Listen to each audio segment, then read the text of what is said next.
श्री विष्णु पुराण प्रथम अंशे सप्तम अध्याय मरीचि आदि प्रजापतिगण तामसिक सर्ग स्वयंभू मनु और शत्रुपा तथा उनकी संतान का वर्णन।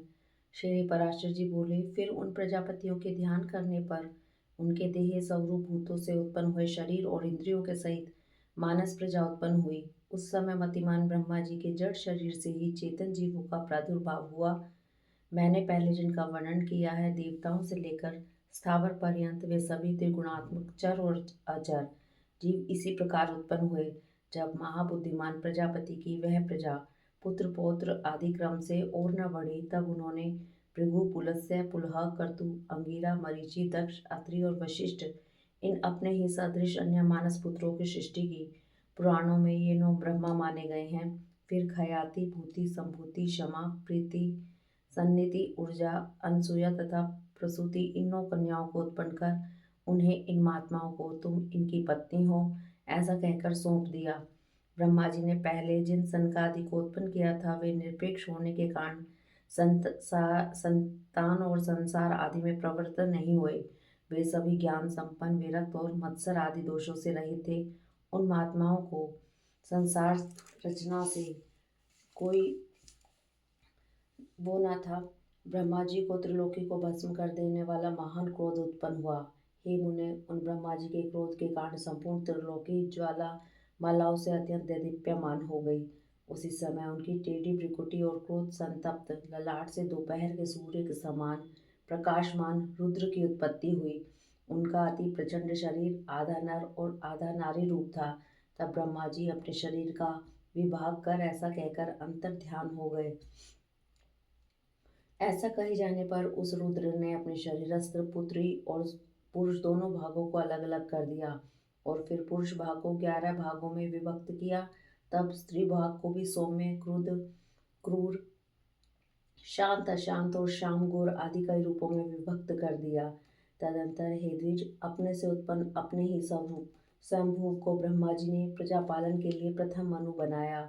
उन प्रथम मनु ने अपने ही साथ उत्पन्न हुई तप के कारण निष्पाप शत्रुपा नाम की स्त्री को अपनी पत्नी रूप से ग्रहण किया। हे धर्मज्ञ, उन स्वयंभू मनु से शत्रुपा देवी ने प्रियव्रत और उतानपाद नामक 2 पुत्र तथा उदार रूप और गुणों से संपन्न प्रसूति और आकुति नाम की 2 कन्याएं उत्पन्न की। उनमें से प्रसूति को दक्ष के साथ तथा आकुति को रुचि प्रजापति के साथ विवाह दिया। हे महाभाग, रुचि प्रजापति ने उसे ग्रहण कर लिया। तब उन दंपति के यज्ञ और दक्षिणा ये युगल संतान उत्पन्न हुई। यज्ञ के दक्षिणा से 12 पुत्र हुए, जो स्वयंभू मनवंतर में याम नाम के देवता कहलाए, और दक्ष ने प्रसूति से 24 कन्याएं उत्पन्न की। मुझसे उनके शुभ नाम सुनो: श्रद्धा, लक्ष्मी, धृति, तुष्टि, मेधा, पुष्टि, क्रिया, बुद्धि, लज्जा, वपु, शांति, सिद्धि और 13वीं कीर्ति। इन दक्ष कन्याओं को धर्म ने पत्नी रूप से ग्रहण किया। इनसे छोटी शेष 11 कन्याएं ख्याति, सती, संभूति, समृद्धि, प्रीति, क्षमा, संतति, अनसूया, ऊर्जा, स्वाहा और सब्धा थी। हे मुनि सतम, इन खयाति आदि कन्याओं को क्रमशः भृगु, शिव, मरीचि, अंगिरा, पुलस्त्य, पुलह, कर्तु और अत्रि, वशिष्ठ इन मुनियों तथा अग्नि और पितरों ने ग्रहण किया। श्रद्धा से काम चला, लक्ष्मी से दर्प, धृति से नियम, तुष्टि से संतोष, पुष्टि से लोभ की उत्पत्ति हुई तथा मेधा से श्रुत, क्रिया से दंड, न्याय और विनय, बुद्धि से बोध, लज्जा से विनय, वपु से उसका पुत्र व्यवसाय, शांति से क्षेम, सिद्धि से सुख और कीर्ति से यश का जन्म हुआ। ये ही धर्म के पुत्र हैं। रति ने काम से धर्म के पौत्र हर्ष को उत्पन्न किया। अधर्म की स्त्री हिंसा थी, उससे अनृत नामक पुत्र और निकृति नाम की कन्या उत्पन्न हुई। उन दोनों से व्यय और नरक नाम के पुत्र तथा उनकी पत्नियां माया और वेदना नाम की कन्याएं हुई। उनमें से माया ने समस्त प्राणियों का संहार करता मृत्यु नामक पुत्र उत्पन्न किया।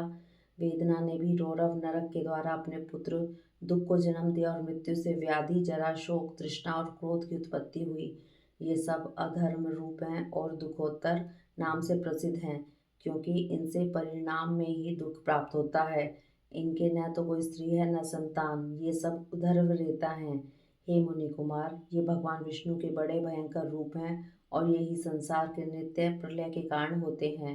हे माग, महाभाग, दक्ष, मरीचि, अत्रि और भृगु आदि प्रजापति इस जगत के नित्य सर्ग के कारण है तथा मनु और मनु के पराक्रमी सन्मार्ग परायण और शूरवीर पुत्र राजागण इस संसार की नित्य स्थिति के कारण है। श्री मैत्रेय जी बोले, हे राजन, आपने जो नित्य स्थिति, नित्य सर्ग और नित्य प्रलय का उल्लेख किया, सो कृपा करके मुझसे इनका स्वरूप वर्णन कीजिए।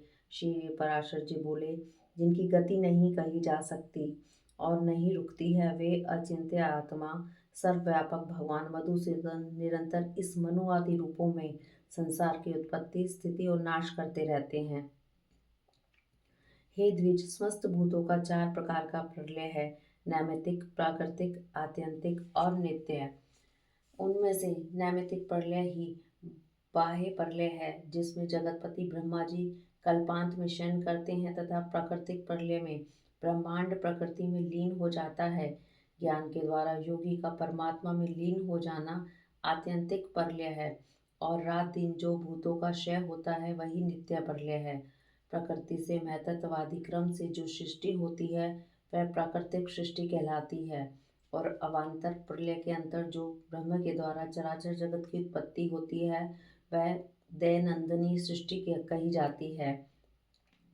हे मुनिश्रेष्ठ, जिसमें प्रतिदिन प्राणियों की उत्पत्ति होती रहती है उसे पुराणार्थ में कुशल महानुभावों ने नित्य सृष्टि कहा है। इस प्रकार समस्त शरीर में स्थित भूत भावन विष्णु भगवान जगत की उत्पत्ति, स्थिति और प्रलय करते रहते हैं। हे मैत्रेय, सृष्टि, स्थिति और विनाश की इन वैष्णवी शक्तियों का समस्त शरीरों में समान भाव से अहम निशम संचार होता रहता है। हे ब्राह्मण, ये तीनों महती शक्तियाँ त्रिगुणमयी हैं, अतः जो उन तीनों गुणों का अतिक्रमण कर जाता है वह परम पद को ही प्राप्त कर लेता है, फिर जन्म मरण आदि के चक्र में नहीं पड़ता।